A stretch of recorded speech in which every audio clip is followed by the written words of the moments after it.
Welcome to Honeybee. Don't forget to subscribe, and hit the bell. Real stories of love, lies, and betrayal, where every truth stings. Let's begin. I was always the one who made the first move. I was the one who reached out, set up plans, shifted my schedule, canceled my own obligations, and reshaped my life to make space for her. For 3 years, I believed that meant I loved her more, and that eventually my effort would be returned. But the moment she told me her ex-boyfriend would be spending Christmas with her family, and that I wasn't welcome because it would be awkward, everything changed. She wasn't prepared for the choice I made after that. My name is Thomas, and this is my story. I met Vanessa at a friend's birthday party. My friend had rented out the back room of a bar downtown to celebrate. I nearly skipped it. I had been working long hours on a project at the engineering firm where I was employed, and all I wanted was to go home and sleep. But the celebrant had been one of my closest friends for years, and missing his 30th birthday felt unforgivable. So I put on a clean shirt, forced myself out the door, and walked into a room full of people I mostly didn't know. During one of the party games, I was paired with Vanessa, which helped break the ice between us. After the games ended, we drifted away from the group and found a quiet corner where we could hear each other without yelling over the music. We talked there for 2 hours. The conversation flowed effortlessly, as if we'd known each other for years instead of just meeting. When the party began to wind down, I asked for her number. She gave it to me without hesitation. The next day, I texted her to say I enjoyed meeting her. She replied within minutes, and we made plans for dinner that weekend. Our first date was at a small Italian restaurant near her apartment, followed by a couple more soon after. I remember thinking I had stumbled upon something rare and meaningful. After a few weeks of growing close, I asked her to be my girlfriend, and she said yes. The first year of our relationship was everything I had hoped for. We spent weekends exploring different neighborhoods, discovering new restaurants and coffee shops, wandering through bookstores and parks. On rainy days, we stayed in, watching movies on our couch with takeout containers scattered around us. We met each other's friends and blended our social circles. We talked about the future with optimism. I believed every word because she seemed to want those things too. She was everything I wanted. I let myself fully commit, trusting that she was falling for me the same way. About 2 years into the relationship, Vanessa decided it was time for me to meet her parents. One evening at her apartment, she casually mentioned that her family was having a small gathering for her father's birthday and thought it would be nice if I came. I agreed immediately. Meeting her parents felt like a milestone, proof that she was serious about us. In the days before the visit, I carefully chose my outfit, bought a nice bottle of wine, and mentally rehearsed what I might say to make a good impression. Her parents lived in a beautiful suburban home about an hour away. During the drive, Vanessa talked about her family, and by the time we pulled into the driveway, my nerves were in full force. The visit went better than I expected. Her father greeted me with a firm handshake and a reserved smile. He asked about my job and listened closely as I explained my role at the company, even seeming genuinely interested in the technical details. Her mother hugged me warmly, like I was already part of the family.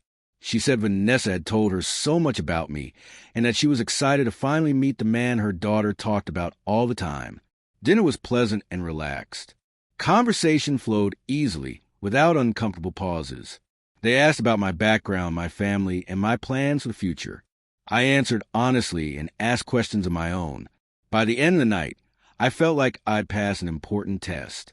Vanessa told me afterward that it had gone even better than she'd hoped.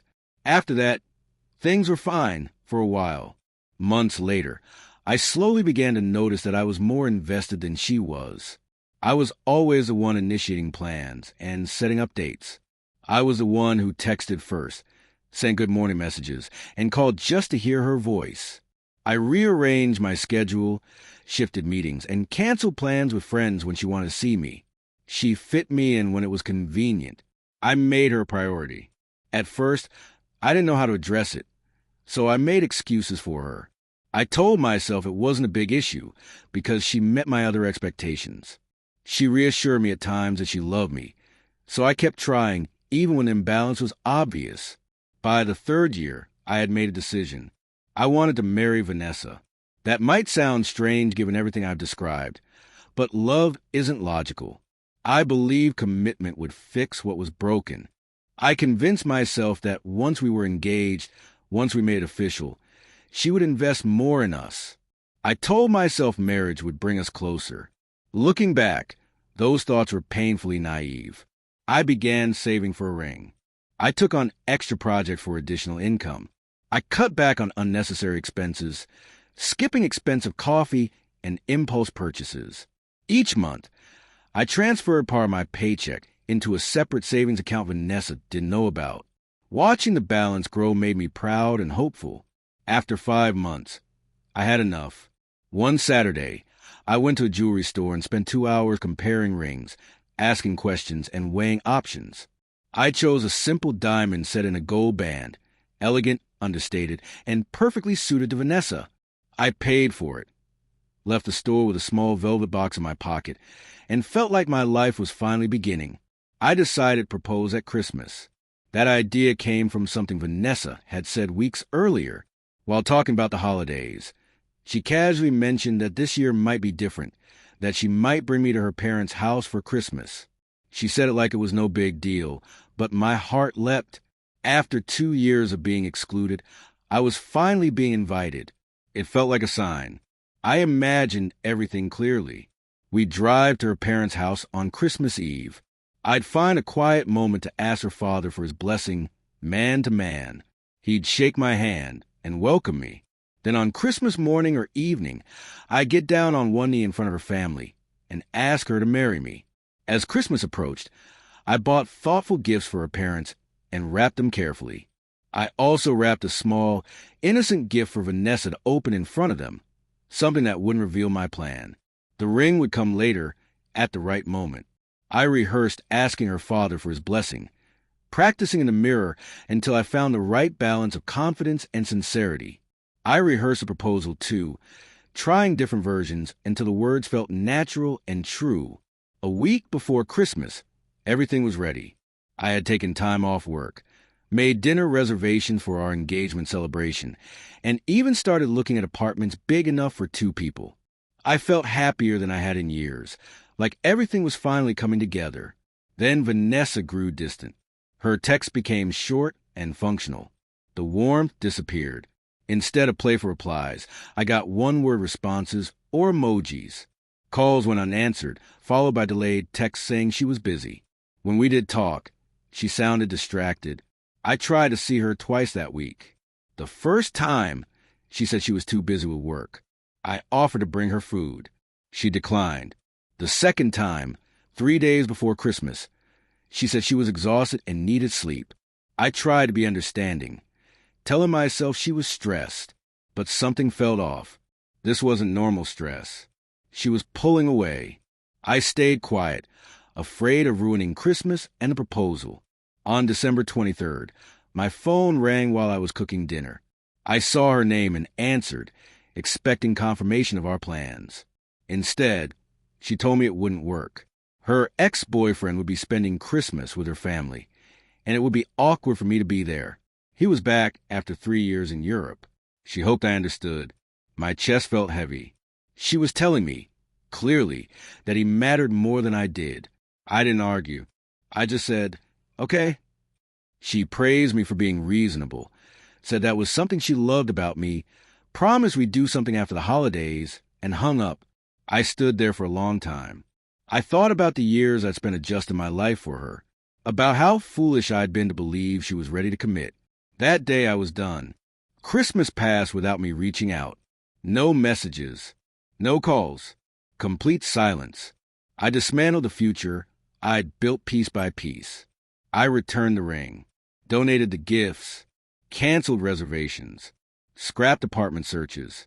I also started asking questions. A mutual friend filled in the gaps. Vanessa had never fully let go of her ex emotionally. She kept one foot in that relationship the entire time. 2 weeks later, she texted me. So, are you done sulking because you didn't get your way? I didn't reply. Days later, she sent another message, accusing me of being petty and dramatic, minimizing what she'd done. I recognized the manipulation. This time, I didn't fall for it. I blocked her everywhere. Weeks later, I learned the truth. She'd been planning to ask me for money. That's why she reached out. Not love, not regret, need. I felt relief. Sadness too, but mostly relief. Looking back now, I see the relationship for what it was. I was never her priority. I was her safety net. Useful, not valued. The Christmas call was painful, but it freed me. I didn't fail by walking away. Walking away was the bravest thing I've ever done. If any of this sounds familiar to you, know this: it's okay to leave. Love isn't one-sided. You deserve to be a priority, not an option. That is my story. Thank you for watching.